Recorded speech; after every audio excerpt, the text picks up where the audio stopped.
Mga kaibigan, welcome back. Tatlo po yung balita natin. AJ Edu makakasagupa sa isang araw ang NBA G League team selection. Ang ganda niyan. At Kai Sotto present sa preseason game kanina ng Koshigaya. Talo pero nag-meet sila ng dating coach niya. At finally, QMB inofera na ng Gilas for 1-year contract. Simulan po natin kay Kai Sotto. Kanina po nanood siya ng preseason game ng kanyang team na Koshigaya Alpas. Ito, tinalo po sila ng Kawasaki Brave Warriors. Hindi ko po alam mga kaibigan kung dito pa rin po ang isang kababayan natin na si Matthew Wright. Pero sa highlights kanina hindi ko nakita si Matthew o hindi lang talaga siya naglaro. Ito mga kaibigan, naglaro yung mga teammates ni Kai ng mga import pero unfortunately talo pa rin sila. Pero I'm sure kung naglaro si Kai dito, kung nakakalaro na siya ay malamang ibang istorya. Ito, nag-usap pa si Kai mga kaibigan dito before ata magsimula yung game. Yung dati niyang coach, kausap niya dito mga kaibigan sa sa team nila ni Kawamura sa Yokohama B Corsair. So abangan natin ang pagbabalik ni Kai. Mukhang hindi na magtatagal mga kaibigan, malamang November, December, nakakalaro na ulit siya. Ngayon, punta na po tayo kay Quentin Milora Brown sa Gilas, Pilipinas. Ito po yung magandang balita natin, lumabas po sa spin.ph. Maraming salamat po. SBP waiting on QMB to sign 1-year Gilas contract.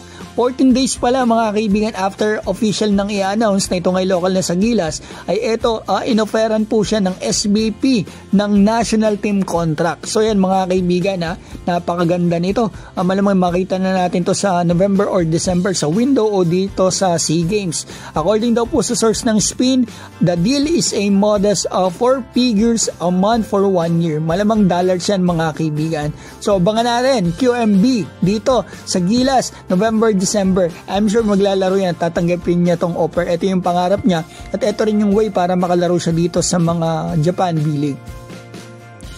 So eto, punta na po tayo sa isa pang Gilas player natin. AJ Edu makakasagupa ang NBA G League Team United to mga kaibigan, yung selection. Napakaganda nitong balita na ito. Basahin po natin yung official announcement ng B-League. Ganma Crane Thunders and Alvar Tokyo to face NBA G League United at the B-League Global Invitational 2025. So eto pong ating kababayan na si AJ Edu ay player po dito sa Ganma Crane Thunder na isa sa team na makakasagupa, makaka-friendly match itong G-League Team United. So yung mga player dito sa United na ito mga kaibigan, sila Toscano Anderson, mga dating NBA players nandito at mga G-League players lahat sila. Ito yung pinadadala ng G-League, ng NBA G-League dito sa mga international competition. So ito ilang araw na to mga kaibigan ang Ganma Crane Thunder kalaban nila AJ Edu ang G-League United sa September 12, 2025, 7 PM. Di ko alam sa oras natin sa Pilipinas. Hindi nakakalayo yan. Pero napakaganda niyan. So yan po, mabilis na balita natin. And thank you sa inyo mga kaibigan sa solid na suporta dito sa aking channel. Mga kaibigan, kahit ilang araw ako na bakasyon dahil sa nangyari dito sa amin. Pero andyan pa rin po kayo. Solid na nakasuporta. Maraming salamat po.